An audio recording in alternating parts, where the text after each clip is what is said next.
Yo! Welcome to the show, BroMob. We're your hosts, Chad and Brian. Today is Tuesday, November 26th. And BroMob, we've got some good segments for today. We've got, of course, our Week 12 fantasy recap to hit you with, our genius picks, our dum-dum picks, our waiver review, and a new segment that I personally am bringing to the show this week, BroMob, called Sad Story Time. That's what I'm going to leave it at. I'm going to let your minds kind of run wild for a little bit here. Welcome into the show. Step on in. Get ready for some awesome stuff here. We got Brian here staring at me ominously, not even thinking about words. Looks like he's just ready to stare at me for the entirety of the show. Sunglasses, of which now is a regular item that he's going to keep at his desk for whatever reason. Are you going to speak? No.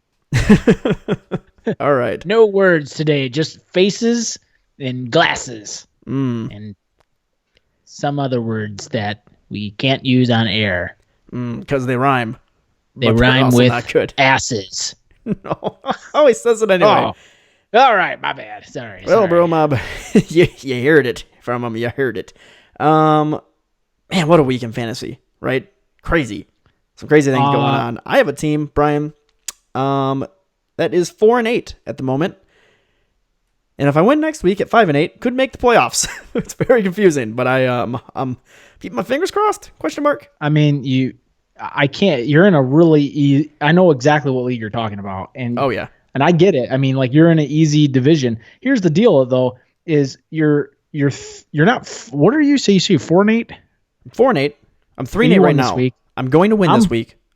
In that very same league, I am going to be 6-6. And I easily put up the high score this week, and I will not make the playoffs. So, but it is a dynasty league, and my team is looking really good as far as the foundation. It's the first year of a dynasty league. I really like my squad, and I have 2 first-round picks next year, Chad. So, what do you think about that? I don't like it. That's one of those picks. One of those picks is the worst record in the league currently, and keep doing your thing, guy, because I'm rooting for you. I'm rooting against it. I hope he wins a couple games here, and or one game at least. One more game. There's only all I'm hoping for out of him. You know what? I don't know, man. He might have already sealed it. I might have to go through and see because the next thing after that would be either conference record or points for. So I'd have to see. It's gonna be close. Yeah, it really is. So, it doesn't matter. I'm gonna have at least one pick in the top 2 or 3 picks, and true. I might actually have 2 in the top 3. It's true. Your other pick is for me, and if I make the playoffs, no, it's not. Yeah, no, it's from Mike. Yep, totally is. 100% is. I don't have any picks from you. We don't remember. I'm almost certain I'm going to need to confirm this while you get us rocking and rolling into the next segment, but I'm almost certain I have no picks from you. Like, where did I get a pick from you? And what trade? As a matter of fact, you do not. I have a pick from you. Now that I think about it, I'm all over the place. I'm so confused. There's so many leagues that I am very close to, like on the line of the playoffs. I'm fighting people for it. It's like up to this last game of the season, so I'm kind of all over, Brian. I got to get stuff down on paper and figure stuff out. Sorry.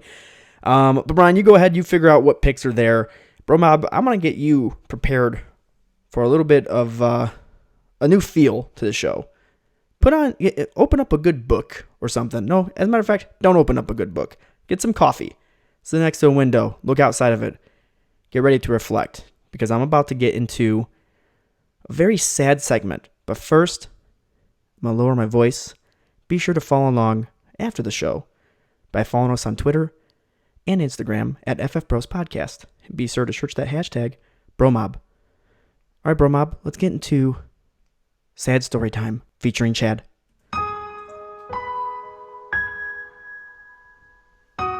BroMob, hate to say it to you, but this week marks the week of back-to-back losses for me in my league of record, of which I was in first place in my conference 2 weeks ago. These 2 losses, I've lost both to division rivals, and they've been astronomical losses. They weren't close, BroMob. I made bad picks. I made bad choices. Starting with Carson Wentz. Over Baker Mayfield, of which I said last week to start. Didn't listen to my own advice. BroMob, instead, I'm looking at a team that is scoring me only 85.5 points, when it could have scored me well over 110. And I'd at least be fighting for a chance to win this week against my division rival, who is Lamar Jackson, currently scoring 2 touchdowns against me, both of which have gone to Marquise Brown, who is also on my bench. Oh, BroMob, I've made a lot of mistakes, but this week I'm feeling it the most. And it hurts me the most, because now I have to fight for a 3-way tie in the last game of the season to even think playoffs. And me no likey. Me no likey.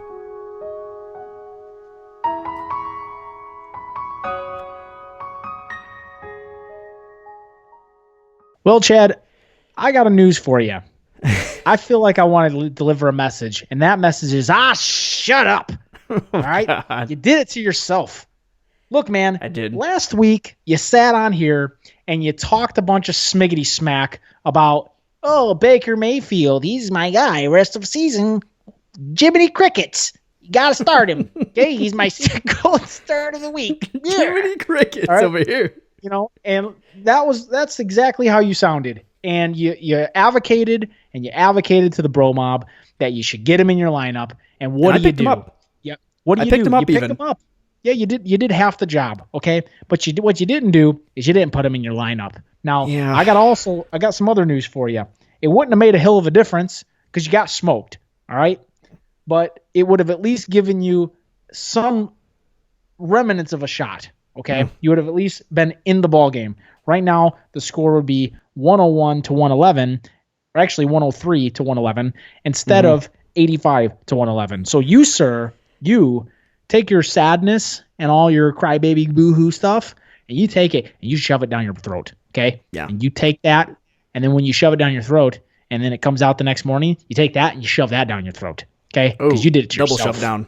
Yeah, you double it. You double it down. You did this to yourself. It's your own fault. Take your own advice, dude. Well, you rubbed my face in it. 2 weeks ago? I did. Right there. Take it. I mean, it makes it even worse because I made such smart other decisions. Like last second I go, Will Fuller, I'm putting him in. I believe in him. What's he do? 7 catches, 140 yards for me. I go, you know what, John Brown, I believe in you. You've been nothing but consistent all game. He had me sweating. Catches that touchdown at the end of the game. Gets 39 yards and a touchdown for me. So I was like, okay, Nick Chubb going against Miami, I'm looking good. But I got Carson Wentz, just that shadow behind me, just right behind me, saying you're terrible. Yeah. Well, and here's the thing. I know already what you're gonna say when I say this to you, but I almost shot you a text yesterday morning and was like, "Why are you not starting Lat Murray over Darius Geis?" No, of course you said that. I know. And then I was like, "Nah, I'm not gonna do it." And so because I actually thought the Geis start was a good start too, so just gonna put that out there. I don't even want to hear it. It's just. It's fantasy gods, Brian. They don't like me. No, I don't care, man. I mean, what it is. You're playing the high score of the week. All right, it's what it is. No matter what happened, I was going to lose anyway. I'm not starting Marquise Brown against Jalen Ramsey. 3 catches, 2 of those have gone for touchdown. Who would expect that? Jalen Ramsey, where you at, guy? Well, look at it this way. It took a 30-point DJ Moore and a 31-point Derrick Henry to put you down. It's true. So, just keep on keeping. Who do you play next? Are you playing some schmuck next week? Well, I mean, most of the people in the league are schmucks, except for, of course, the 2 other teams that are in my division, Brian, because I am in the hardest division in the league, whereas you sit in the easiest conference in the league, Mr. I'm going to tear onto you a little bit. I don't deserve all the hatred right now. You are in the easiest division. Of course you're going to win these games all over the place. You're against these terrible teams. I think a team with a losing record is going to make the playoffs. In your conference, I don't even want to hear it. So, yeah, I'm going to talk too much about this. Nope. Excuse me, sir. I'd like to interject. Okay. You're telling me it has nothing to do with my record-setting points scored on the season in league history, 15 years. It has nothing to do with all the points that I've scored. And you're telling me it has more to do with who I've actually played. You, sir, are a hater. Okay, don't hate is on a besides the team point. that has been record-setting. Okay, it's a record set. It's probably the best team in league history that ever play in league history. Now, if It's gonna be great when you lose. if I don't take home a championship this year, I might just disappear from the world because it's a massive disappointment. It's been a very profitable year financially, but I can tell you right now, none of that matters to me. I just want the bling. Okay, I want the champ. I want the ship. I'm coming for my ship. And anybody in the league that's listening, I know some of you do listen. Just know that ain't no stopping me. Except for yourself. Wait until you Jim Zorn yourself right in the playoffs. I'll be looking forward to that. BroMob, we're going to get into the show, right into our fantasy recap. We can't talk all day about how sad I am about my team, how frustrated I am, and how Brian thinks he's the greatest, even though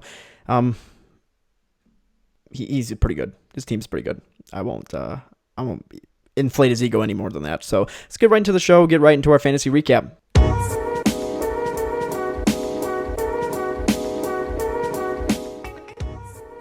Fantasy Weekly Recap.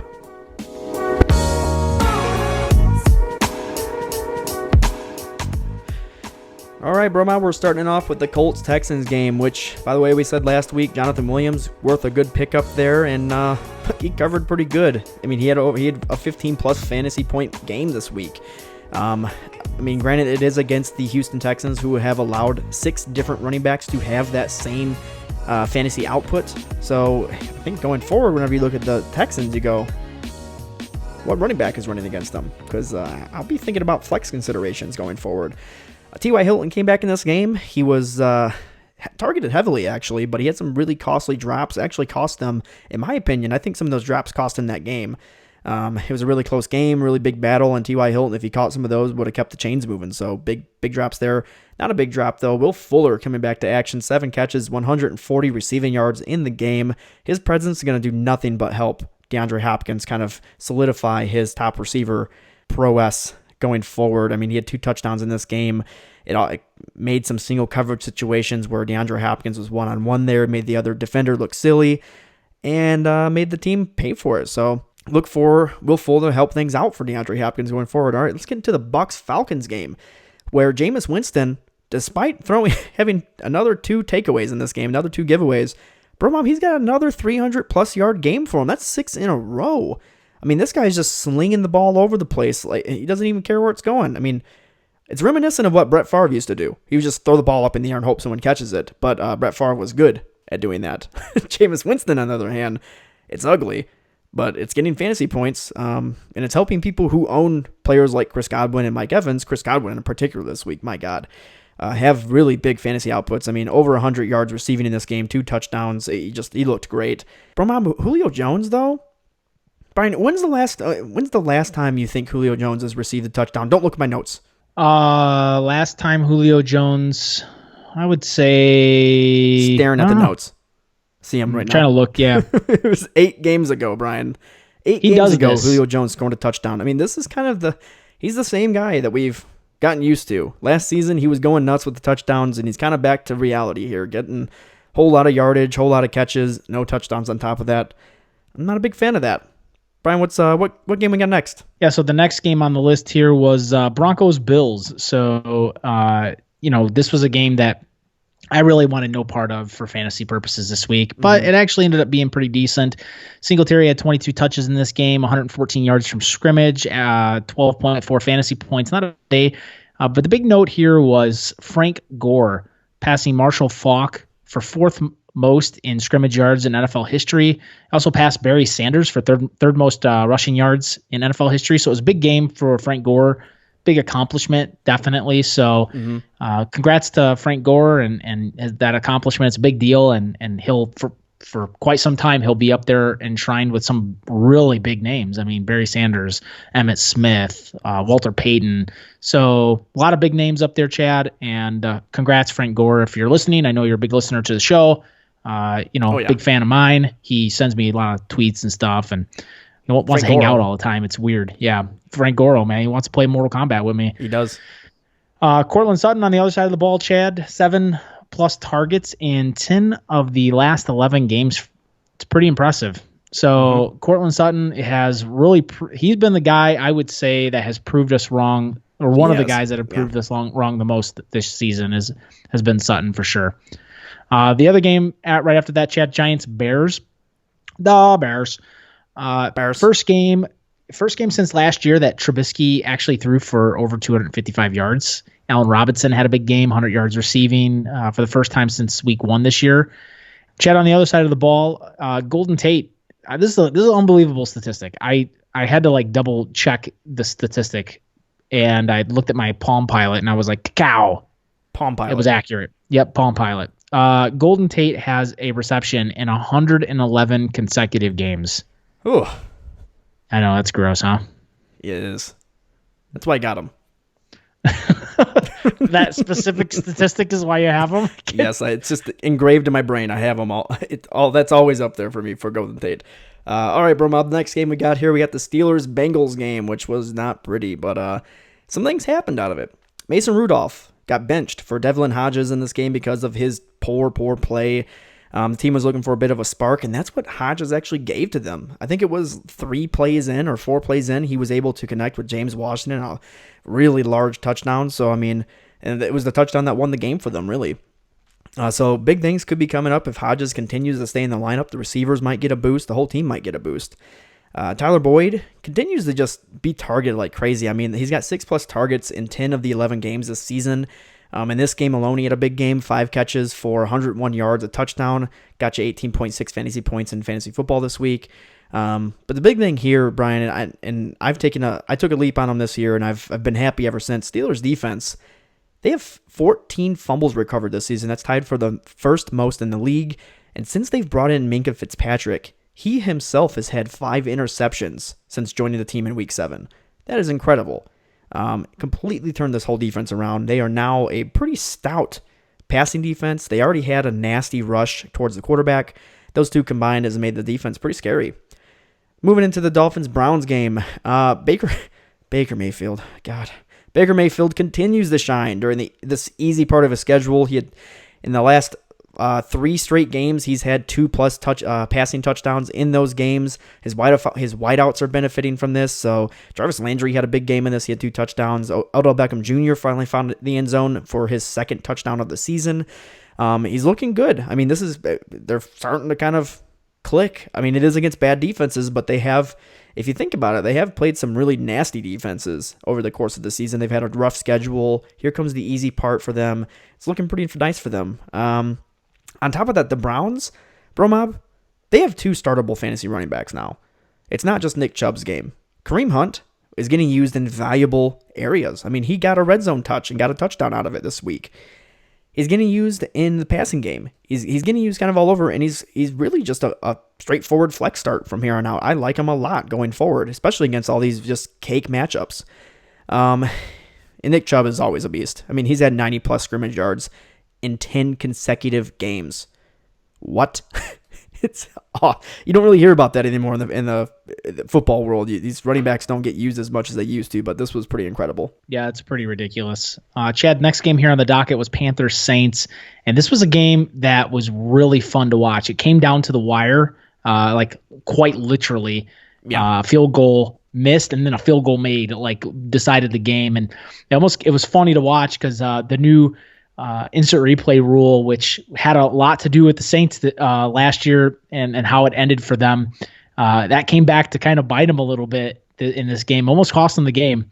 But, look, DJ Moore had, I mean, better than most, Chad. He had a game, had his 100+ receiving yards on the day against a Saints defense that is really good. And so it was pretty impressive, to say the least. 8 targets in 7 consecutive games for DJ Moore. He is becoming a go-to target for Allen. And so it's pretty impressive what DJ Moore is able. He's like becoming a top-tier receiver before our eyes, I feel like. Yeah. I don't know if it was last week or the week before that I had said I believe DJ Moore is becoming a top 10 wide receiver in dynasty formats going forward. I mean, this guy, it's looking more and more like he's becoming the guy at that team, and he's starting to kind of show his talents on top of that. I like him a lot.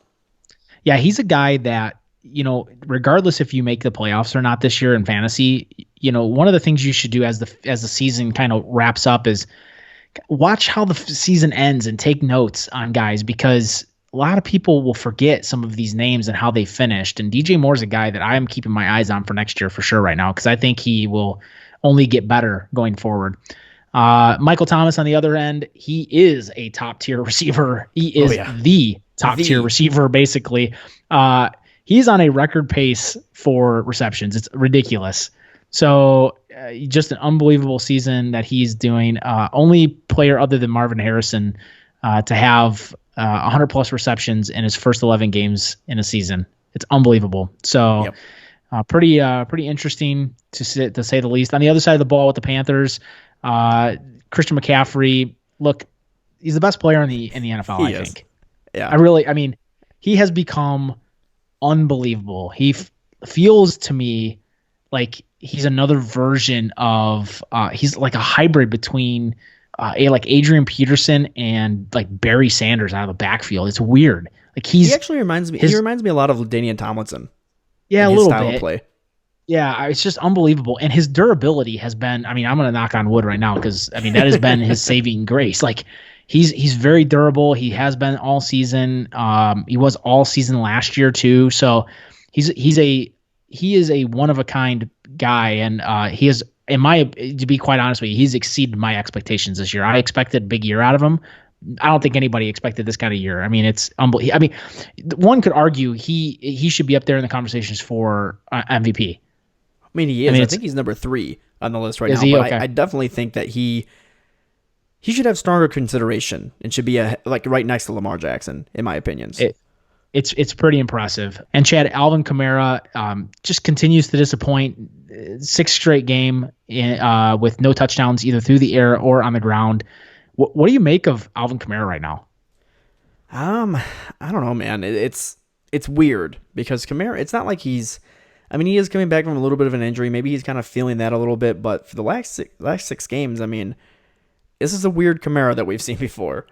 If I believe if this team would start using Latavius Murray a little bit more, which they kind of did in this game, but if they use him a little bit more and put Kamara out there and use him like they did last season, use him a little bit sparingly in the rushing game and a lot in the passing game, that's where he exceeds, man. He's so explosive and so electric. He can make plays pretty much virtually anywhere, but he's not really that guy, it looks like, that can handle a full workload like we expected him to be. And that's kind of, that's a little bit of a downer. Because I think you did, but I didn't, had Kamara ranked ahead of Christian McCaffrey in preseason rankings before all the drafts, which makes sense. Kamara's a beast, and he was in line to have the bulk of the carries going forward, but a little bit of the fear came in there. Like, it's maybe he can't handle the full workload, right? Maybe that would tire him down, and it looks like it might have. Yeah, I look at Kamara, and it's becoming pretty clear to me that the team brought Latavius Murray in for a reason.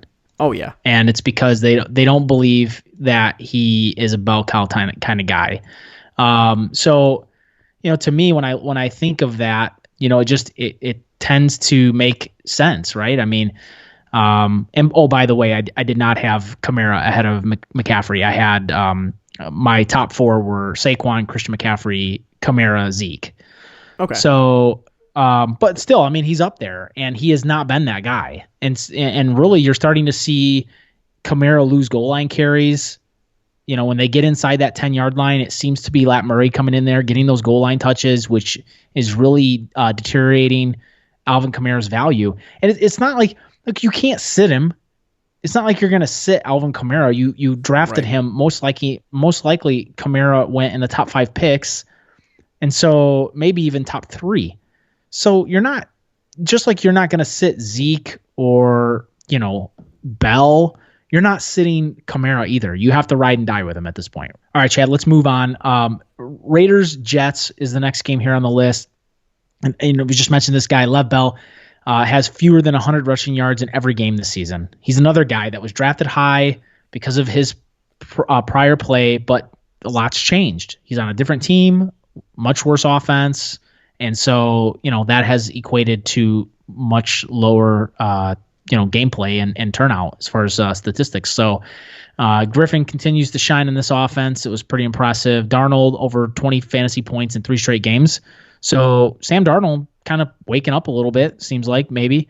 Look, at the end of the day, though, the Raiders have allowed 2 or more passing touchdowns to opposing quarterbacks in 7 of the last 9 games. So, I was pretty confident in the Raiders defense coming into this game. And I think you'll find out as we move through this later in the pod that my bad. So, look, Zeke is the only running back to rush for over 100 yards against the Jets this year. So on the other side of the ball, not a good game for Josh Jacobs by any stretch of the imagination. He had a rough game. All right, let's continue moving on here. We got the Lions-Redskins game, of which the only note I have to talk about here, Brian, is this game was awful. Everything about it was terrible. There's really not much to talk about it other than all players disappointed, really. I mean, Terry McLaurin got a lot of targets, and he caught some balls that were pretty impressive, but the reality is he could have caught more. He could have had like 10 catches, 100 yards, and a touchdown in this game, but because Dwayne Haskins is there, it's hurting his fantasy value. It's disappointing. So Lions, on the other hand, they're just a complete train wreck right now. It seems like everything is going downhill for them. They lost Stafford. They're talking about possibly shutting him down for the season. It's almost as if they've already started looking towards next year. Moving on, we got the Jags-Titans game. Man, this was a huge game for the running backs. Leonard Fournette, 33 touches for 159 scrimmage yards, 2 touchdowns. He's had 6+ targets in the passing game in 9 of 11 games this season. Derrick Henry had 20 touches in this game for 175 scrimmage yards, 2 touchdowns. He had a fumble, but it didn't matter. It was already a huge game for him. I know, because he absolutely destroyed me in the league of record. The Jags have allowed 4, and it sounds like a crazy stat, and you're like, how does this even happen? But they've allowed 4 individual 100-yard rushers in their last 3 games, Brian. So they've faced 3 teams and have allowed 4 different 100-yard rushers against them. This defense, going forward in the playoffs, it might be worth noting, if you're playing against the Jaguars, again, what running backs are going against them, because right now they are allowing any running back, even backup running backs, to run all over them. And then finally, put down the last statistic here. Ryan Tannehill has 3 rushing touchdowns in his last 3 games. Streamer steal. I mean, I streamed him this week in the listener league. So rolled him out there. I had a lot of confidence in him. He did not disappoint, that's for sure. Although I will tell you, who is disappointing me right now is Cooper Kupp, Chad. 2.1 points. I need 5 more points, or I'm going to lose this game. I can't believe this crap. So I'm losing my mind over here. Anyway, so Cooper Kupp, you better get moving, bro. All right, Chad, next game here on this docket, Cowboys-Patriots, and I'm excited to talk about this game. A lot of fantasy implications coming into this game. Patriots defense, dude, they're the real deal. I mean, everybody talked a lot of smack about them only playing, losing teams, similar to the Cowboys. They only play losing teams, and is the defense really that real? They held the Dallas Cowboys, the number 1 offense in the league, to 9 points. Okay, 3 field goals. So couldn't get in the end zone. Weather had a big part in this game. I think if it was a dry field, non-rain, it might have been a much different score, but weather definitely had something to do with this. It was a torrential downpour. Like it was pouring rain. Roughly about 20-mile-an-hour winds in this game during certain parts. Definitely you could see the gusts. And Dak Prescott had a hard time gripping the ball, Chad. Like he was out there with no glove, and then eventually about halfway through the second quarter, he finally moved to a glove on his throwing hand, and that helped a little bit. But you could see he had struggled throwing the ball a little bit, and there were a lot of dropped balls. I mean, Jason Witten, I can't tell you how many times I saw a missed or a drop ball from him. He had a really rough game. Amari Cooper had a rough game. Literally no catches, no yards. Amari Cooper, the roughest and of he games. was. Yeah, he had quite literally was he even there? I don't even know if he actually showed up. That was somebody else. Well, yeah, at the end of the game, he had that almost catch. That was like it was the drive killer because he dropped it. It was the one time he was open and he couldn't catch it. Well, yeah, no kidding. And so, look, this was a really rough game for the Cowboys offense. Zeke actually moved the ball well. I feel like they could have ran the ball a lot more. and probably should have, given what was going on with the weather. But Patriots had a good game plan. They kind of said, hey, look, we're not going to let Dak throw the ball. Run it with Zeke if that's what you want. Dallas just did not. They didn't show up to run the ball. It was weird. He had 25 carries in the game, and it did not feel like that though. It felt like he could have had 30 or 35. I mean, he was averaging over 4 yards a carry. So this was a game. Did you Patriots watch or you listen to Colin Cowherd this past? I think it was day or so. I mean, we talked about. There's really no identity with the Dallas Cowboys right now. Are they a rushing? Are they this power rush team, or are they a pass happy team? And there's really no in between, because like every once in a while they'll come out and they'll rush the ball 30 times. They'll give it to Tony Pollard. They'll give it to Zeke Elliott. They'll give it to everybody, and they'll rush the ball a whole bunch. But then other times when they're coming into games and it's close like this, where they should be rushing, in games where it's raining. When it's over 20 mile an hour winds in that game. You'd think they come out and rush the ball 30 times with Zeke. You think they would give the ball at least 8 times to Tony Pollard or something, right? And they just don't. And so it's this team is confusing. It's so poorly coached right now. It's frustrating. Well, and that's the part of it. It is the difference in the game was coaching. Yeah, clearly, especially on special teams. I mean, God, I can't. How many drops on a kickoff can you have? It was ridiculous, right. And so it was clearly, clearly coaching. And Chad and I are Cowboy fans, so this is a game we wanted to talk a little bit about, because this was a big game for the Cowboys, and there were some poor calls. Those tripping calls were absolutely absurd, ridiculous. However, look, if you're going to point that as being the and be all end all of the game, that's ridiculous. There were so many moments that the Cowboys had. I don't know how many times the Cowboys were in the red zone. They could have converted, and they didn't. And so the Patriots were the better team. They're the better coach team. Dallas is the more talented team for sure. But New England just wins, man. They know how to win, period. And then the other game here, Chad, which was also exciting to watch going in, at least we were excited to watch it, was Packers 49ers. But man, this felt like so I saw this picture on Facebook which describes this game completely. So on Madden, when you're online and you're just dominating the other guy, and then all of a sudden he disconnects and that little thing pops up and it's like player has left the game. That's that. So they took the Packer game like a still from that and put that on it. So that's what it felt like. It felt like the 49ers just absolutely destroyed these guys. The Packers had no chance. They didn't even feel like they even showed up for the game. And I don't know if that's I think it's everything. Coaching, talent, that defense got exposed, especially that secondary. Man, did they get exposed. So Rodgers didn't have a bad game. I mean, it was all right. Oh, it was terrible. What I'm saying is when he was able to make the completions, he was fine. He just had no time. He had no time to throw the ball. That offensive line just gave up. So 20 for 33 at 104 yards and a touchdown. Fumbled the ball once. It was funny. I saw another picture, not to get too long-winded on this stuff, but another picture of him on the ground. The ball was coming out of his hand, and he was covered by three 49ers players. And it said, if Rodgers would have picked Allstate instead of State Farm. Yeah, Allstate instead of State Farm, he would be protected from mayhem like this. So I absolutely loved it. I thought it was great. Jimmy Garoppolo continues to get better. He looked great in this game. Kittle came back. Which is surprising coming off of a fractured ankle. For him to even play in this game was pretty miraculous, but then to catch a deep ball for a touchdown, that was pretty awesome. Deebo Samuel's emerging definitely as a real threat and a real fantasy asset here going forward, especially if Manny Sanders continues to miss time or something like that. Deebo could definitely step in to be a big-time grab for fantasy playoffs. So, all right, let's get to the last game here, Brian. We got the Seahawks-Eagles game, which turned out to be a much different game than I anticipated it to be. But as I mentioned before, Carson Wentz, terrible game. But also on top of that, Russell Wilson looked bad himself. Both of the quarterbacks had a 75 passer rating, which is not good. And between the both of them, they had 6 giveaways. So this wasn't a good passing effort by both teams by any means. Players that I thought were going to have big games like Tyler Lockett and others did not have good games. So Zach Ertz, on the other hand, he had himself another good game. He's had 90 yards receiving or more in 3 consecutive games. It's starting to look like they're starting to use him some more, target him some more, and find him some more. So that's good news.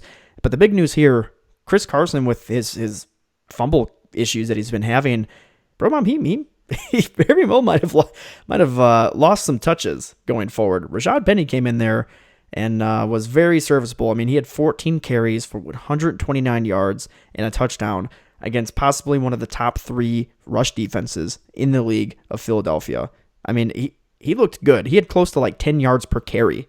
This was really good for him. Chad, so you know what's mind-blowing to me on a side note for this game?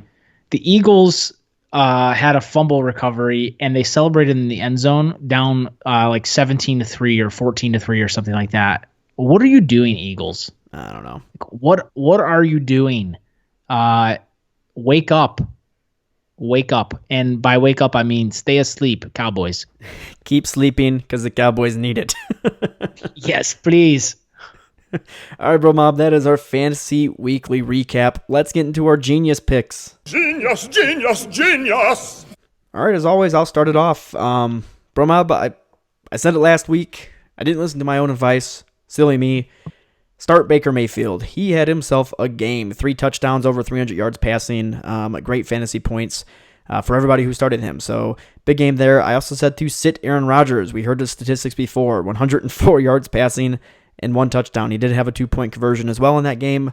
But with the fumble, it took away any points that you got from that 2-point conversion. He had under 10 points, 10 fantasy points this last week. I also said to sit Chris Carson because Philadelphia defense is for real, BroMob. He had a bad game. He was also pretty much benched for Rashad Penny, so this was poor outing from him. I called Amari Cooper a bust. Brian, it looks like you talk about him too. I think we're both right about this. Stephon Gilmore is real. I don't need to get too much more into that. No catches. And then finally, I said to stream Jimmy Garoppolo, who had himself a game. He found Deebo Samuel for a deep touchdown. He found George Kittle for a large touchdown, and he was finding Emmanuel Sanders pretty often in the middle of the field there. So he's kind of spreading the ball around, finding his receivers, his running backs, keeping them with how much they're running the ball effectively. It's keeping him upright constantly, and the play action is dangerous for this team. So Jimmy G, a solid streamer for any kind of matchups going forward. Yeah, Chad, and I had a couple good ones too this week. So start Tevin Coleman, running back for the 49ers, 11.9 fantasy points. It was a good game for him. Probably could have been a little bit better too. Start Kenny Golladay. This was more of a meh. He had the yards and the targets and all that good stuff. Just didn't get in the end zone, but had 8 points on the day. So it's not quite what you're looking for. It was kind of like right on the line. And then the biggest one was sit Amari Cooper. He gave you an egg, 0. So not a lot of good picks from me this week, Chad. But those are some of my goodies. Let's get into them dumb picks. You blew it! BroMob, I said it already. Start Tyler Lockett was a bad choice. He had 1 catch for like 30 yards. Without that catch, he had nothing. So it was a bad week for him overall. Somehow the Philadelphia Eagles defense looks to be surging, to be honest. Looks like they're kind of turning things around because they need it. Their offense isn't doing anything. So I also said to sit DJ Moore going to New Orleans against the defense that hadn't allowed a wide receiver to have over 100 yards receiving since week 5. I did not see a good matchup here, and he absolutely proved me wrong in both this podcast and in League of Record. Thank you, DJ Moore. I said to stream the Titans defense, and they allowed Mr. Leonard Fournette, one of my least favorite players in the league, to rush and destroy them throughout this entire game. And then finally, I said to stream Jacob Hollister back to this Eagles Seahawks game where Russell Wilson just didn't have time to do much in this game. So Jacob Hollister, another goose egg there. Brian, do you want me to start off the sad music again for you? Because this wasn't a good week. No, you don't have to start the sad music. Okay. You could just listen to my voice. Look, I had so many bad picks this week that I literally didn't even list them all. I didn't list any of them. It was a really, really bad week. And I just want to say that I am sorry and I apologize. It's unacceptable, and you will get better this week. Okay. Tomorrow's episode, you will have better. You should expect better. It's not like a champion, multi-league champion like me, like myself, to give you such bad advice. But, even the worst or I'm sorry, I was call myself the worst. Even I meant to say, even the best in the world they have bad weeks. Okay, so I'm struggling right now, but I blew myself away. That's how bad it was. So BroMob, I apologize, and I will do better. So just know that I had too many bad picks. I didn't even list them. I was so disgusted. All right. Apology not accepted from the BroMob. Brian, let's get into our waivers.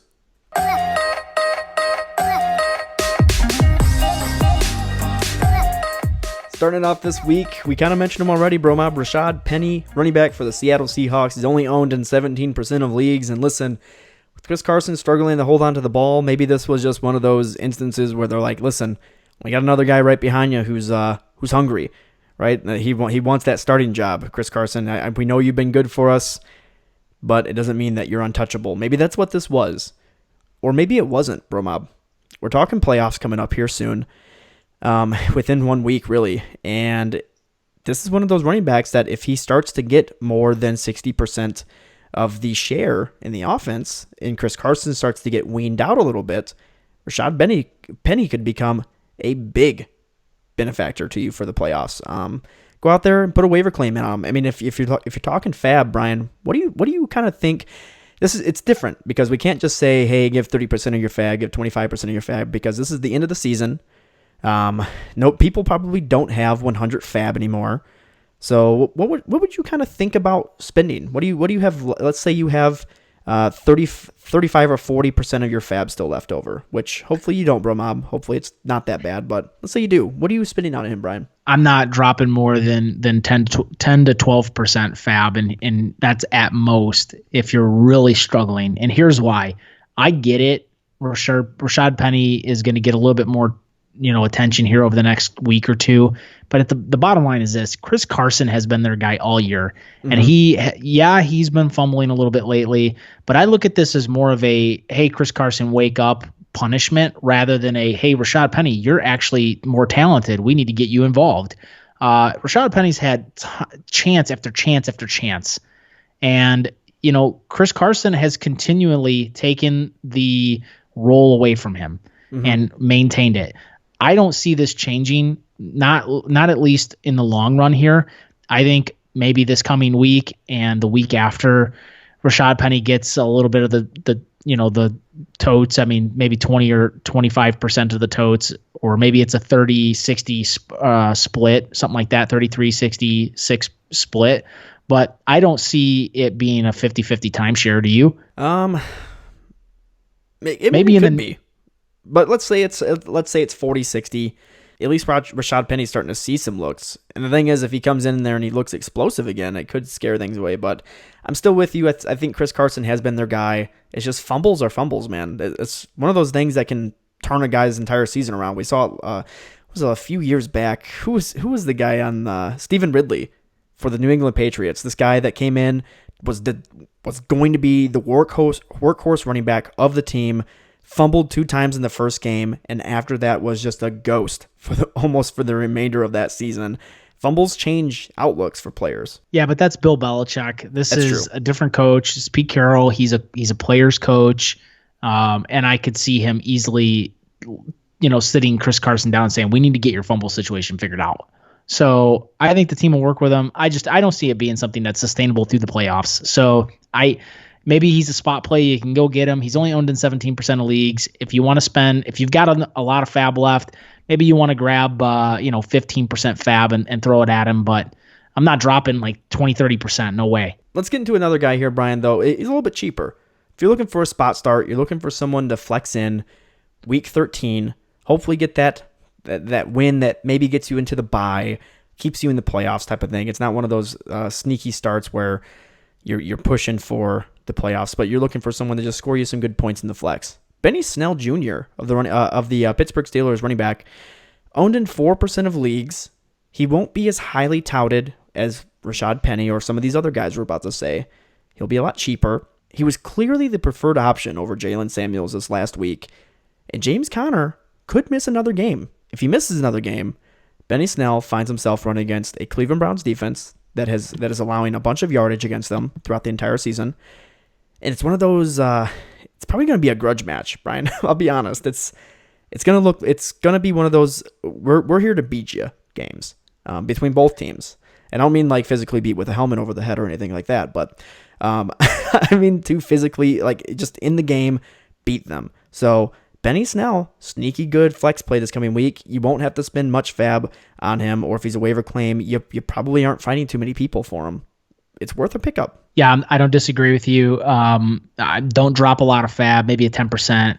At most. And so, but yeah, I like Benny Snell. It's not a bad play. All right, Chad, let's move on. Another guy here is wide receiver Robbie Anderson for the New York Jets. 45% owned. This is a guy that he's going to be a little less available out there. And he's a guy that, look, he's got a pretty cake schedule to finish the season.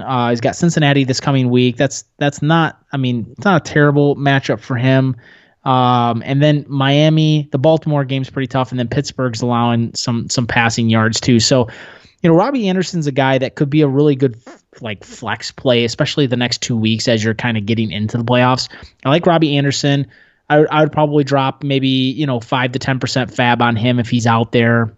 Go grab him. He could be a guy that if you're just dealing with injury or you just have really rough matchups, then he might be a guy that you can get to.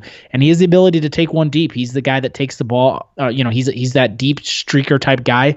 He can take the top off of a defense. Against Oakland, 4 catches for 86 yards and a touchdown. He's got 2 touchdowns in the last 2 weeks. So not a bad play. He's not one to get a lot of yards, and he's going to be very touchdown dependent. So just know that going in. But against Cincinnati, Miami, not bad deals. Even Baltimore, he could be a guy that could easily get some points on the board if Baltimore puts the score up pretty quickly. This is kind of a spiel too. I mean, every year Robbie Anderson kind of erupts at the end of the season. I'll use that word sparingly, but he starts to put together some good fantasy points because and you kind of see that with a lot of the fast wide receivers, right? Defenses get more tired as the season goes on. Robbie Anderson is one of those speed guys, and he just starts to beat defenders at the end of the season for those long plays. So Robbie Anderson, boom or bust type of guy, starts to boom more towards the end of the season and get some more fantasy points because of that. We got another guy here. We got Darrell Williams, running back for the Kansas City Chiefs. He's only 5% owned. He's another one of those guys, kind of like Benny Snell. Not a lot of people will be probably putting a lot of claims on him. They'll be focused on some higher up players like Rashad Penny and everybody like that. But look, when he's been given the chance, he's looked good on the team. And if you don't remember, Damon Williams left their last game with a rib injury, and there has been no updates, almost like there's radio silence on it, Brian. It's a little weird. Damien Williams, it's looking like he might not be able to play. And then finally, just before you get into it here, Brian, I know you want to get in here and talk about him, but LaShawn McCoy also went down with a concussion in this last game, and he's had the issue before with injuries and concussions, so it's something to kind of like something to keep an eye on because Darrell Williams has been effective in this offense. Yeah, Chad. So what I was going to say is, I don't think Darrell Williams is going to be a bad pickup if you can get him for cheap, like maybe 3 to 5% of your fab, or maybe none if you can grab him for free. But the reason I say that is because if you look at his schedule for rest of season, for the fantasy playoffs anyway, he draws a really rough schedule. It's rough. In New England, at home against the Denver Broncos, and then on the road against Chicago Bears.